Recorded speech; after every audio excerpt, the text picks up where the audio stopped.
my exam experience, my recent exam experience, writing task 1 and task 2. Let's proceed with task 1. Task 1, a report. So please, can you read the task? Yeah, we rephrase. We rephrase the statement. That's the first paragraph that we do. So can you please take a look here? That what it was, and that what I did. Yeah, the table and chart below. So surely I just named them. Yeah, the table and the bar chart. Of course, we shouldn't add in our rephrasing the word below. Instead of provide a breakdown of, I used demonstrate the data on. So I really love this phrase, and actually I use it almost in all the graphs I do. Yeah, here we have the average weekly expenses. That what I did, and expenditure items. So I replaced this weekly expenses and expenditure items. There was total expenditure, average amount. So average we leave the same. Like, what else can we do here? Of course, weekly we can rephrase with per week. Yeah, expenditure we can rephrase with expenses, spendings, outlay. Yep. So I use them all, but in the body paragraphs. In here, yeah, students per week while studying abroad in 4 countries. So we don't have here the names of the countries, A, B, C, D. And that's why I wrote it like in 4 unnamed countries. So I felt it was nice to do it this way. And yes, studying abroad just overseas. We have no other way to do it, actually. But maybe we have, I just don't know it. So I use it this way. What's the most important when it comes to describing the graphs? Overview. If it's a sophisticated one, yeah, you will definitely get a higher band. So I just want you to take a look at the table and at the bar chart and try to find the key features that we should add to our overview. So that what I found. Yeah, living costs, absolutely correct. Yeah, except for country D. Yeah, the students in the country D, they spend the most on tuition, and surely we should see that students spend the least on accommodation in all the countries. So that's what I did. That's my overview. And those phrases in, I don't know, greenish blue, what color is it? So these are some collocations, some linkers I use all the time. And those in red, our comparisons mostly. So yeah, it can be seen students located in the country A spend the most per week in total. So you can see I use present simple. I didn't have any time, yeah, no year or something. So I use present simple. Why not? It's just weekly. So maybe it's generally they do it. Yeah, country A spend the most per week in total. While, yeah, always compare, while those in the country D. So those, yeah, referencing to students. So not to repeat the word students, I used those. Those is the country D. Expand the list. Spend, expand. Synonyms, yeah. So make sure to compare all the time, yeah.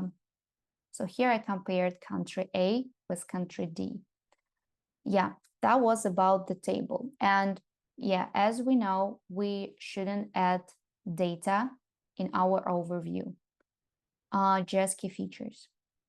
Then I went with the bar chart. Yeah, in terms of spendings, yeah, living costs are the most financially costly category for almost all countries, not for all, almost. Yeah, with the exception of the country D. So yeah, you were absolutely right, Helena. Yes, country D. And here, as you can see, in green, yes, in the country D, yeah, so the country D is the exception. The students there do not spend most of their money on living costs. They spend more on tuition. So I added it there, where students' biggest expense is tuition. Pretty long sentence we have here, but we have comparison, yeah, which is great. And I mentioned one more key feature about this country D. So, and as I mentioned about accommodation, we should write about it. Yeah, those studying in all four countries spend the least on accommodation. Next, we have to write body paragraphs. Yeah, and what is very important is the correct grouping of the data. So, yeah, correct grouping of the data. We should do what here? Please take a look again at the table and the bar chart and try to think, how would you group the data in both bar chart, table, to write body paragraphs? We can do it this way. So yeah, again, we take a look at the table. Yeah, we can compare them. Yeah, we can compare country A and country D in the paragraph, of course, mention B and C. But as I've already said, I forgot to add the table description in the body paragraph. That was my biggest fail. But I guess really my overview saved the day, and the examiner didn't punish me for it.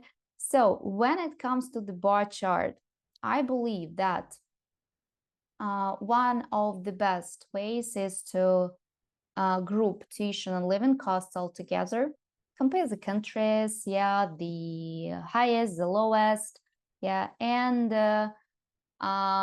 in the second body paragraph to write about accommodation and compare the data in different countries with each other, and then come back to tuition living costs just to compare this difference between these two groups. Yeah, the biggest expenses and the smallest. And yeah, as you can see here, when it comes to getting higher band for graph description, we should describe each category and each country. Yeah, and not to, and here, yes, we have 4 countries, 3 different categories. It is supposed to be a lot of data. Yeah, a lot of sentences. So we should try to make it kind of nicer, yeah, and just not to enlist all the numbers. It's a very bad idea, so we should group them correctly. So let's take a look at what we have. So as I did on exam, here it is. Yeah, you can read it. I'll share what I did. So I decided to start with the most expanded categories, which are living costs and tuition. Yeah, here I marked them for you on the table for you to see. And yeah, I went with living costs. Yeah, students residing. Actually, that was a bit of a problem, not to repeat myself, like students living, students studying in countries A, B, C. So yeah, I replaced with students residing in the countries A, B, and C. So yes, I spent the most on living. And here I mention country A as students there spend the most out of them all. And here, of course, we should back up our answers with data. Here I cannot say precisely, so I need to approximate the numbers. Roughly 225. So yeah, country A having the highest figure. Figure, number, spending, cost. So yeah, figure is a nice word to replace it. Then I go with comparison, whereas those studying in the country D, I already told you about those. Those is a reference to students, not to repeat all the time students, students, students. So yeah, whereas those studying in the country D expand the most on tuition. That's what we found in the as a key feature when we took a look at the overview. Yeah, just under $250. Just under. Yeah. Again, approximation. I cannot say precisely how much. So just under. Okay, so I mentioned here living costs of 4 countries and tuition of 1. So I proceed.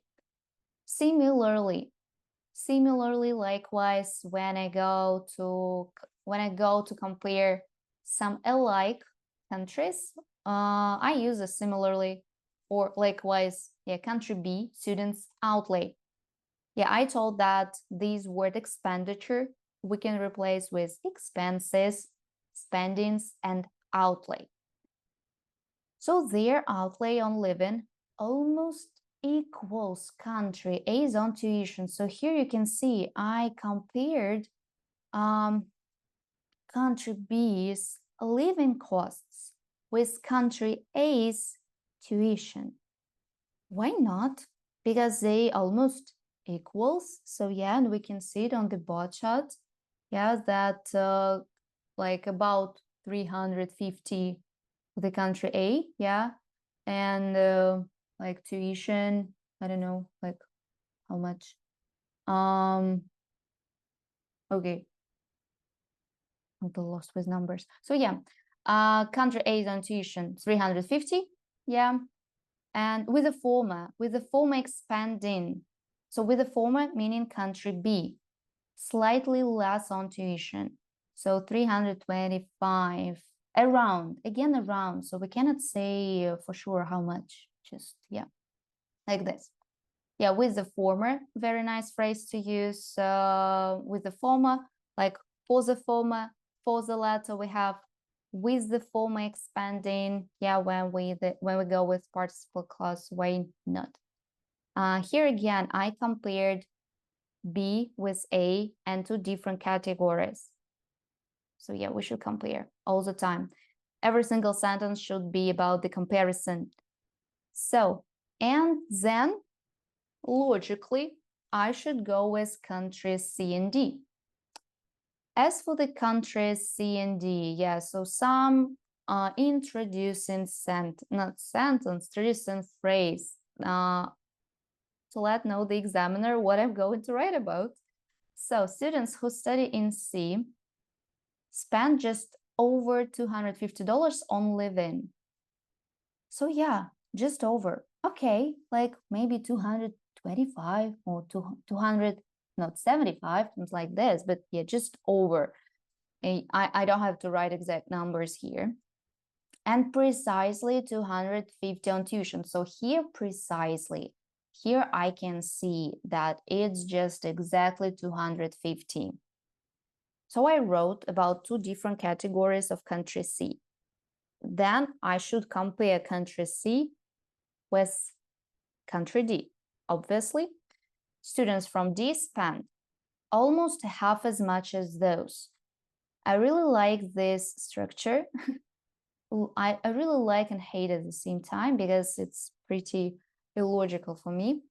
Almost half as much as those residing in the country A on living. So I can see that students in country D spend about $225 on living. And actually, it's truly almost a half as much as those, because in the country A, they spent like 425. Yeah, 425. So of course, it's not a half. Yeah, 225 is not a half of 425. almost. Yeah, almost I have as much as those. Very nice phrase. I always try to make my students use it.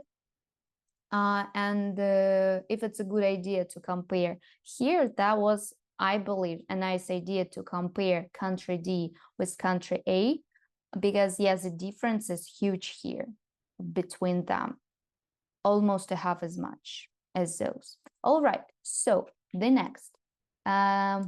Let's go to paragraph 2. What I found here. So accommodation, yeah, accommodation, and not only accommodation we should write about, because it would be just too simple. And here, when I took a look at it, I found this interesting thing about country A, the gap, this wide gap between expenses on living and accommodation. And I decided it was a nice idea to include it. So I did it. All right, let's take a look here. Yeah, what we have. Yep. Always try to use this link in introducing phrases when you start the new paragraph. I believe it's a nice idea just because you, it's like a thesis statement of a kind, and you let the examiner know what you're going to do, what you're going to write about. And here, I'm going to write about the least expanded category, which is accommodation. So accommodation, I can see, and we wrote it in the overview. Students spend the least on accommodation in all 4 countries. No exceptions here. And I wanted to add this gap in the country A. Yeah, with the country A having the widest gap between the accommodation and living costs.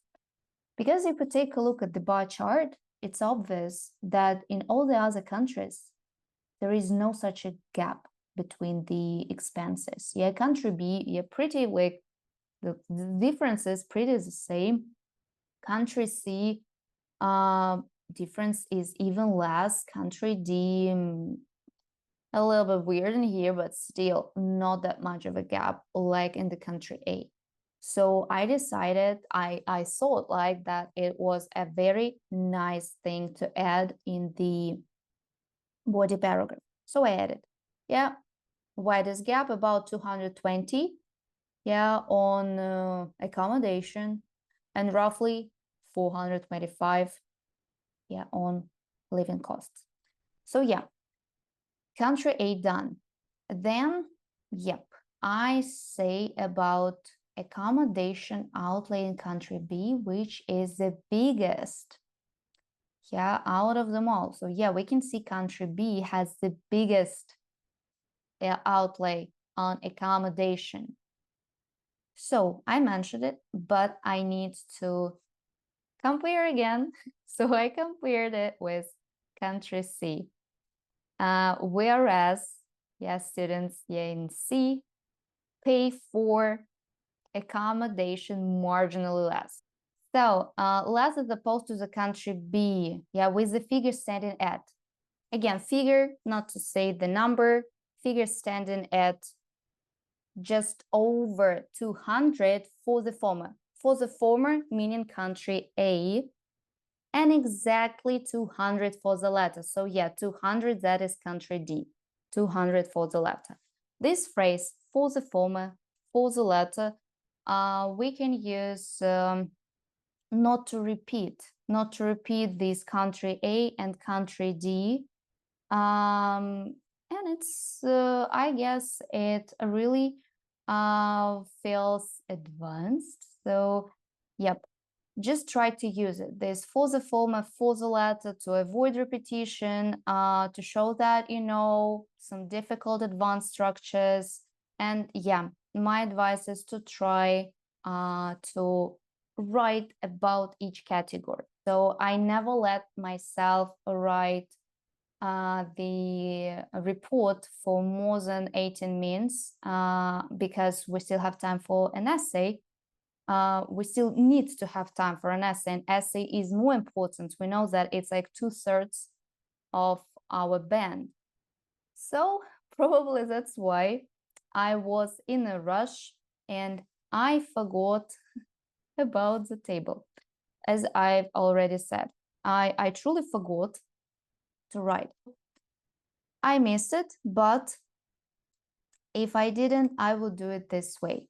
Yeah, so pretty short paragraph. I would actually separate it from the other paragraphs, other body paragraphs. Probably we can add it to the first one, but if we do it this way, the first body paragraph gonna be really big. So why not to have 3 body paragraphs? It can be so. Yeah, according to the table, as I've already said, it's a nice idea to give some introducing phrase to let know the examiner what your paragraph is about. So yeah, my paragraph is about the table. Yep, according to the table, students dwelling, again, dwelling, residing, studying, staying probably in these countries, not to repeat. Yeah, they have the highest weekly expenditures. Yeah, a lot of money, while we should compare. Those studying in the country B spend $140 less. So it's a nice idea not to write just the sums of money, yeah, or some figures or numbers. It's a good idea to count the difference. Because if we count the difference, we can compare. We can say less or more, yeah, and it's already a comparison. So yeah, $140, okay, dollar. Okay, dollar should go before the number less. So, and in the brackets, I give the exact number. And yeah, countries C's students spend $540. All right. So I mentioned 3 countries. Then again, I should give some comparison. Otherwise, this body paragraph is too simple. In contrast, yeah, in contrast, student getting degree in the country D spend in 2 ways. Again, almost half as much as those in the country A, or almost 2 times less than those in the country A. So country A, 875, country D, 435. Yeah. Again, it's not exactly half of it, but almost. So this way, we might have like 3 body paragraphs. And once again, the first paragraph, we rephrase the task. The second paragraph, overview. I always separate the rephrasing and overview. I feel like it's more organized and better and, I don't know, readable. And then I go with body paragraphs, 1, 2, 3.